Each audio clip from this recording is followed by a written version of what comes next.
شما خدایین؟ آره، من خدا هستم. پس الان چه اتفاقی میفته؟ من میرم بهشت یا یه چیزی شبیه جهنم؟ هیچ کدوم. معنای زندگی، دلیلی که من این جهان رو خلق کردم برای تو بود که بالغ‌تر بشی. منظورت نژاد انسانه؟ میخوای ما بالغ بشیم؟ نه، فقط خودت.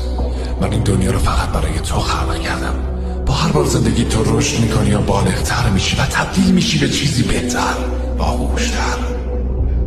فقط من؟ پس تکلیف بقیه چی میشه؟ بقیه‌ای وجود نداره. توی این دنیا فقط من هستم و تو. اما همه اون آدمای روی زمین همشون خودتی. تجسم‌های متفاوتی از تو.